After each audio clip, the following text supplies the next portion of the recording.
Hello, you fine people. As you can see, I'm in the truck. Smudge and I are on our way to the parts store. I need to get some parts for a lawnmower I'm working on. The carburetor was all stopped up, full of green stuff. I pulled it apart Friday and soaked it out and cleaned it up yesterday. And now I got to go get some gaskets and shaft seals and stuff like that for it, and an air filter for the lawnmower. But anyway, today, well, yesterday and maybe on Shabbat, I've been conversating with a fella, and he's trying to, well, first off, he doesn't understand that Torah obedience is not optional, because it's through that obedience that we show our love for Yahweh.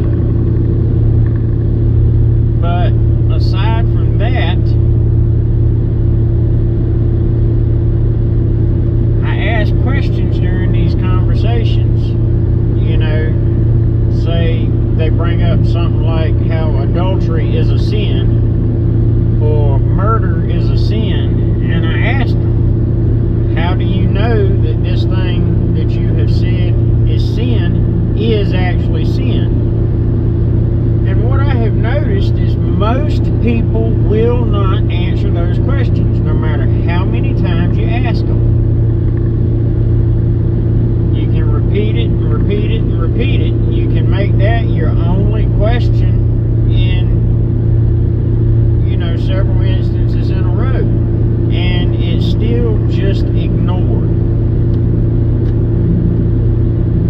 The reason it's ignored is because, for one, they're not being directed by the rational mind. They're being directed by their emotional need or their emotional desire to not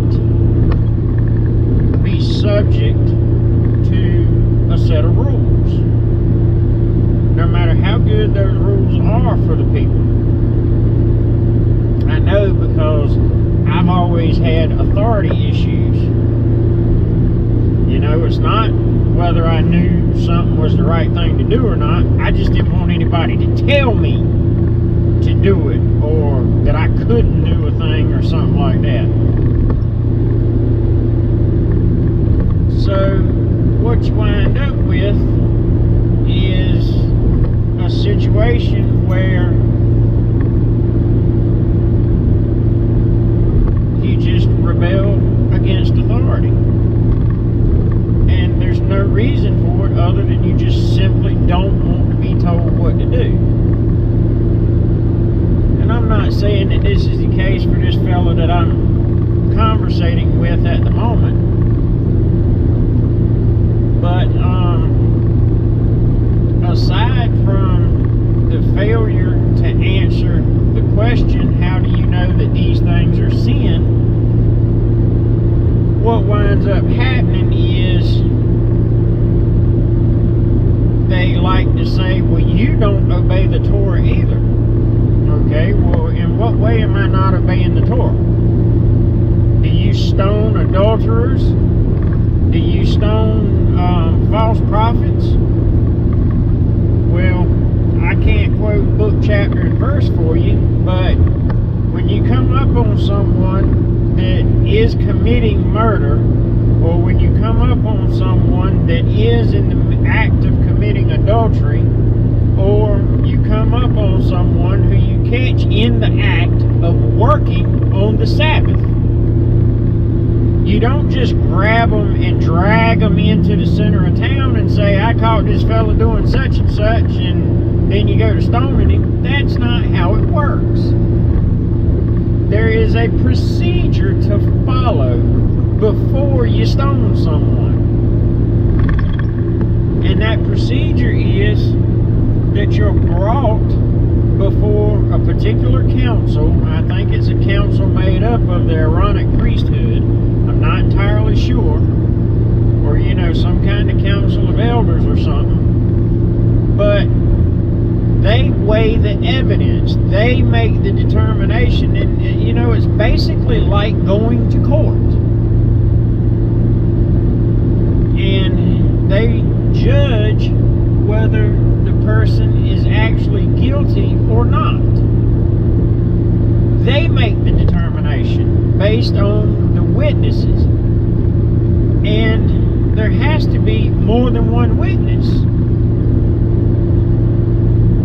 You know, because Scripture says all through Scripture, by 2 or 3 witnesses, by 2 or 3 witnesses, by 2 or 3 witnesses. Over and over and over again it says this.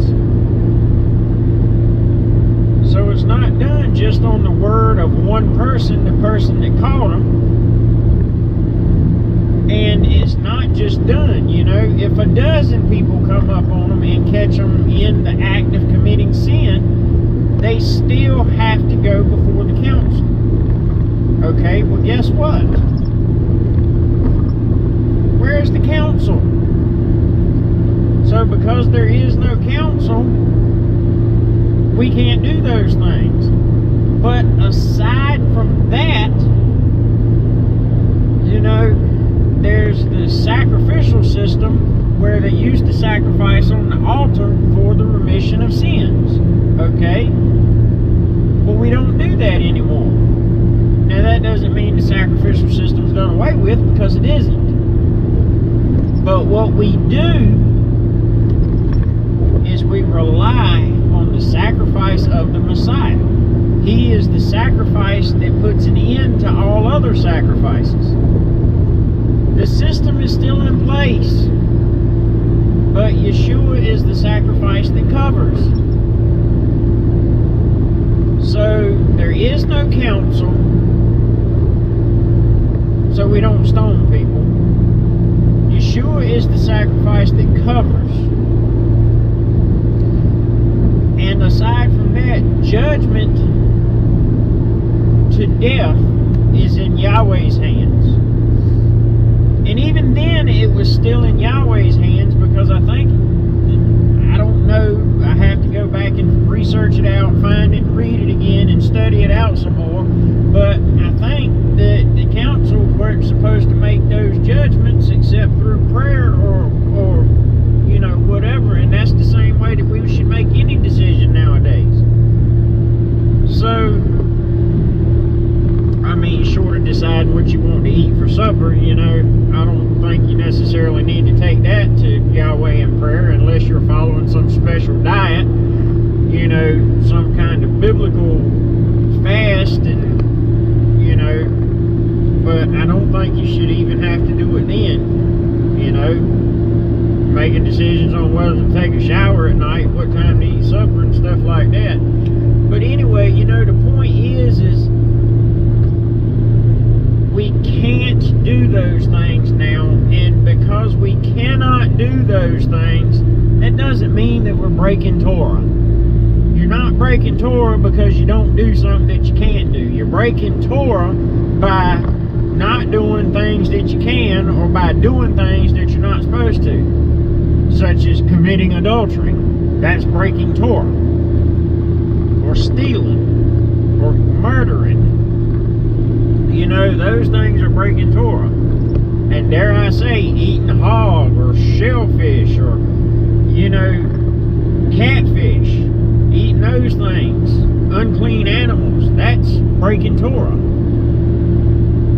But for me to not stone someone because I caught them working on Shabbat, well, it's not my place to make the determination as to whether or not they should be stoned to death. You know, that's someone else's determination or place to determine that. And for now, it's Yahweh's place. And it will be. Because we have all sinned unto death. That's why we die. Even though we're forgiven, we've still sinned. And Yeshua paid the price of that sin. But the flesh is still sinful. So we die. But anyway, I hope to see you all in the kingdom of heaven. And remember, Acts chapter 17, verses 10 and 11. And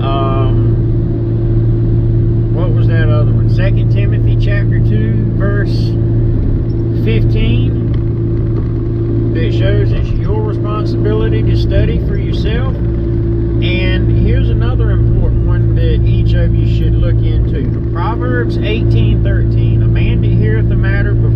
man that answereth a matter before he heareth it, it is shame and folly unto him. Anyway, walk with Yahweh. I hope to see you in the kingdom of heaven.